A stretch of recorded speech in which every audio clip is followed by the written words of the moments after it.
إن الحمد لله نحمده ونستعينه ونستغفره ونعوذ بالله من شرور أنفسنا ومن سيئات أعمالنا من يهده الله فلا مضل له ومن يضلل فلا هادي له وأشهد أن لا إله إلا الله وحده لا شريك له وأشهد أن نبينا محمدا عبده ورسوله صلى الله عليه وعلى آله وصحبه أجمعين أما بعد السلام عليكم ورحمة الله وبركاته. Inshallah, we will repeat and revisit Sorah Tabbat, Sorah Masad. This Surah, like we said, it was revealed in the early stages of the Bi'atha of the Prophet ﷺ, receiving that message to call people towards Islam. And he gathered the people, his tribe and the family and people close to him, and he called them in a unique way. The scholars, they mention a hadith from Ibn Abbas radiallahu anhuma, where he mentions that the Prophet ﷺ stood on top of a hill or a small mountain, فَنَادَى يَا صَبَاحًا,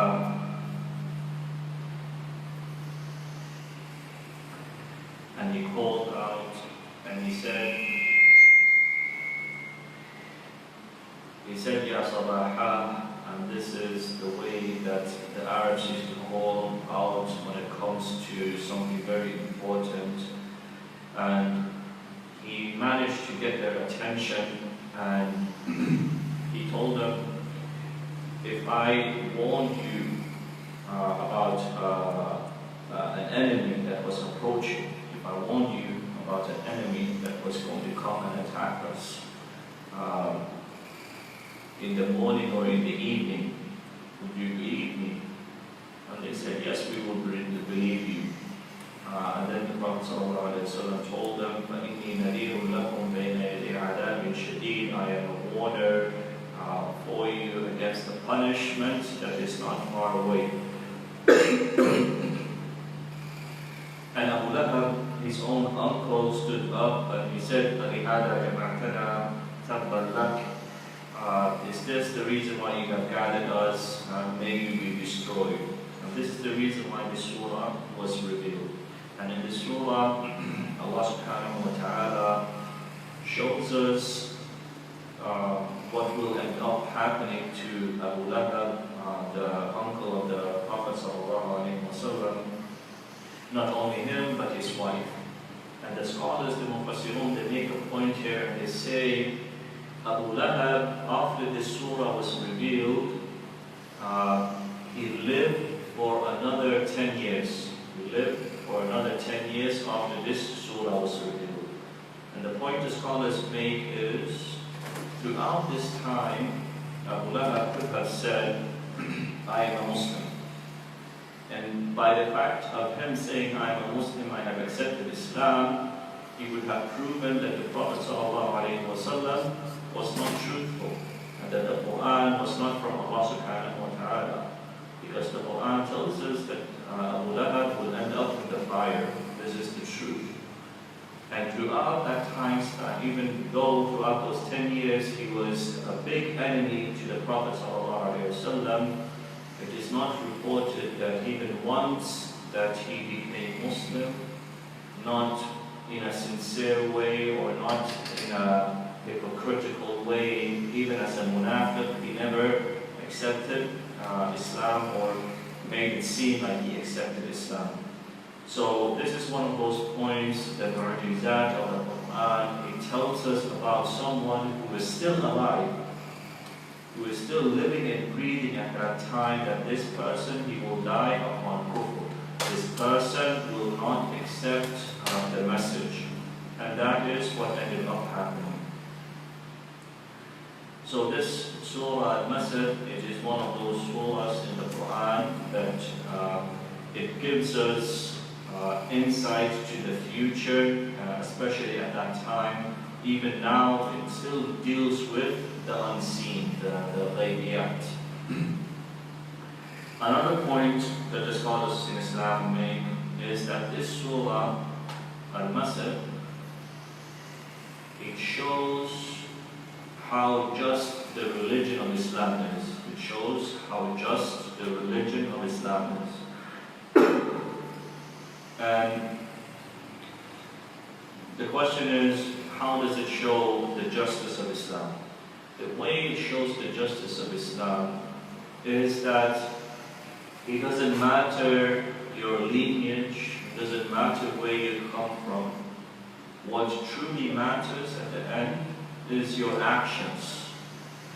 You can be the uncle of the Prophet ﷺ, be so close to him, closer than most people, yet you can end up in the hellfire.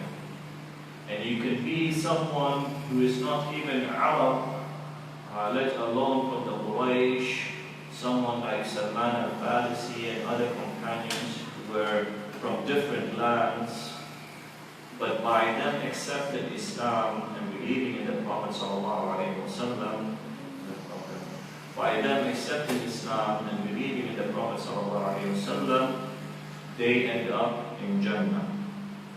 So this surah, it highlights, and it's not just the Quran itself, but it is one of the beautiful things about the religion, the complete religion,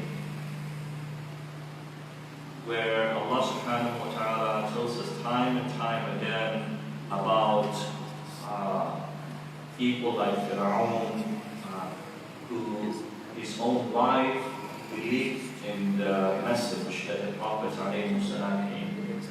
We are told in the Quran about the message, the story of Nuh ﷺ and his wife not believing, Lut and his wife not believing, and so on. So in Islam, what matters is it is a person's deeds and actions, and there is no hierarchy in Islam. There is no way of buying yourself to the top. If you study history, you will come across some of the practices that people used to have in the past. Some of the churches back in the medieval times in Europe, if you wanted to be forgiven, it was just a matter of how deep are your pockets. Do you have enough money? If you have enough money, then you can do what you want, and then you go to the priest, and then you pay the amount and you get a literal check or a piece of document, a piece of paper that says you have been forgiven your sins. So in such a system, apparently the rich, they get away with things, whereas the poor people are the ones that suffer. And this shows up in a different way in Islam as well, not just in getting closer to Allah subhanahu wa ta'ala, but being held accountable for your actions. Where the Prophet ﷺ told us in an authentic hadith that he said, even if my own daughter Fatima bint Muhammad ﷺ would have committed a crime, the Prophet ﷺ said, I would have held her accountable and she would be punished for that crime. And again, it shows the great contrast between the religion of Islam and many of the other religions, where they would distort the religion in such a way that they would punish those who were poor and let the mighty people or the people with wealth and influence in the city, they would let them go. Another point in this surah that the scholars in Islam, they highlight, and we touched on it last time, it shows the importance of companionship. That if you have a good person close to you, then chances are it is more likely that that positivity, that good, the virtues and the righteousness of the person close to you will rub off on you.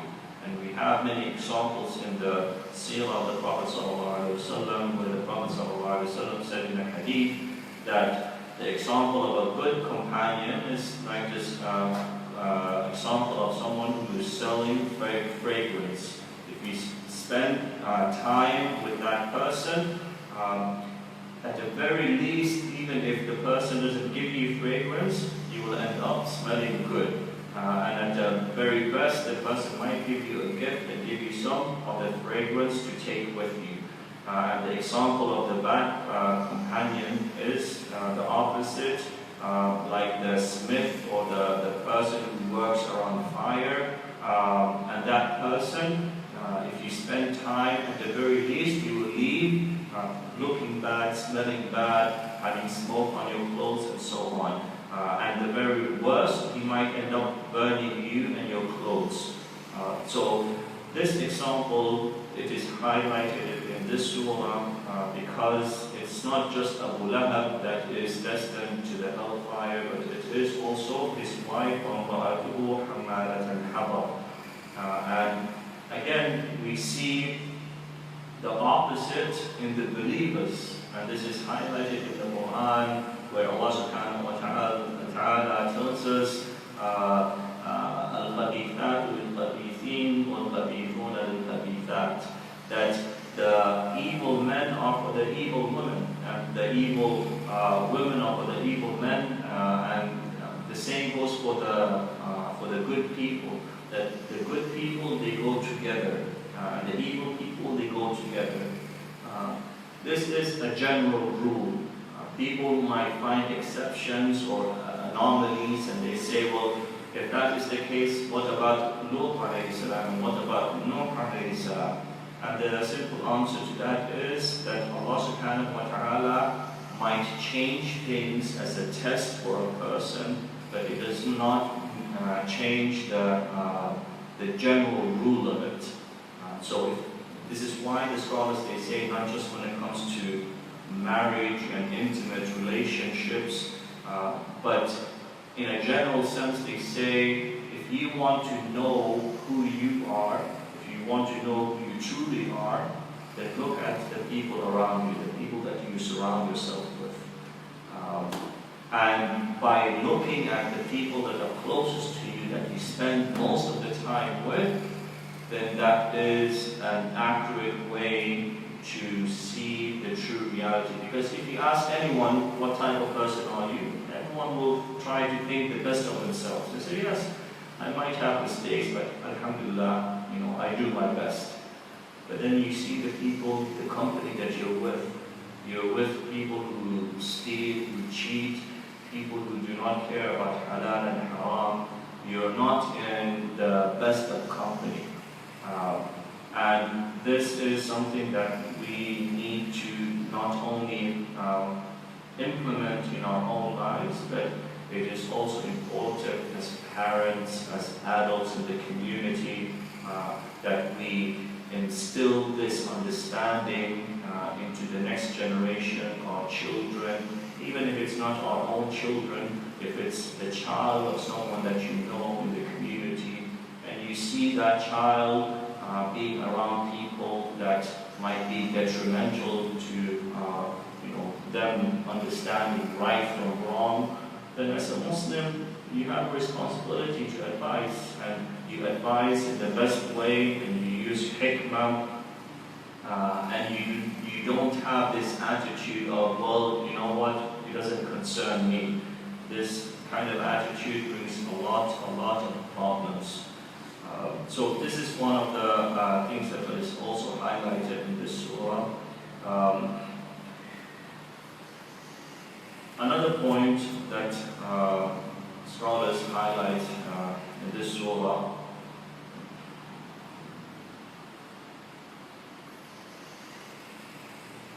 or perhaps we will delay this point until another time.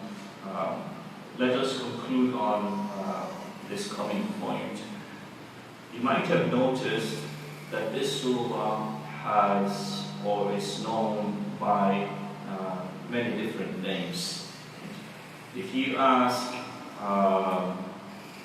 one person, they might say, this is Sorah al-Masad. You ask another person, they say Sorah al-Tabbat. You ask a third person, and then they say this is Sorah Laha. There's many different names that this surah is known by. And the point here is that the naming of the surahs, the scholars in Islam, they differ. They say, some of them, they say the naming of the surahs was something that happened whilst the Prophet ﷺ was still alive, and this means it is tawqifiyya. The Prophet ﷺ named these surahs, and this is the way that it has been passed on. For example, Surah Al-Fatiha, we have a hadith where the Prophet ﷺ is asking one of the companions, do you know what the name of the surah that is the greatest in the Quran? And the Prophet ﷺ uses another way of referring to Surah Al-Fatiha, Kitab, and there's many different names for one surah.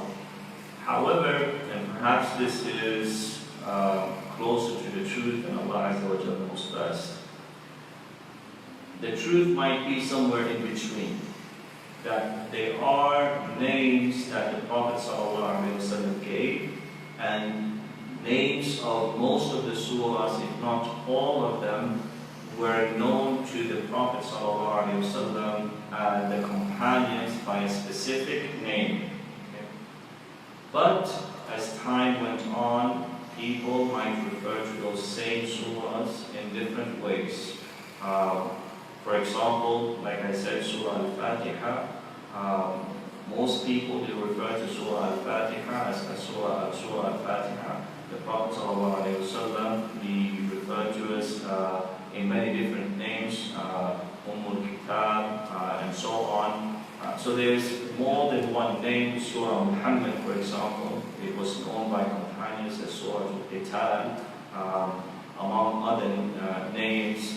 So the simple answer here is that when it comes to the names of the surahs, it's not a big issue. Some people, they like to debate about this and they make it into a big issue. If you call, for example, Surah Al-Ikhlas, if you say, read Surah Qul Huwallahu Ahad, that's one way of referring to the surah, or saying Surah Al-Samad or Surah Al-Ahad. Some of the ways that people refer to it. So the point here, brothers and sisters, is you should not be shocked, or you should not think that something is wrong when you hear one surah being referred to in different ways. But for simplicity, it is easier to refer to the surah by a name that has some kind of history. So if you see, for example, Surah Al-Isra, Subhanallah Asra, that surah in many of the masahif today, it is known as Surah Al-Isra. But in some of the masahif, it is known as Surah Al-Israel. So these kind of differences, it does not add up to a big difference. If you call it Surah Al-Isra, yes, it starts off with the mentioning of the Isra and the Mi'raj. And if you call it Bani Israel, in the coming few verses, it talks about the Bani Israel and their history. And some people, they even call it Surah Subhana, or something along those lines. So this is not something that makes a big difference. So inshallah, we will conclude on that.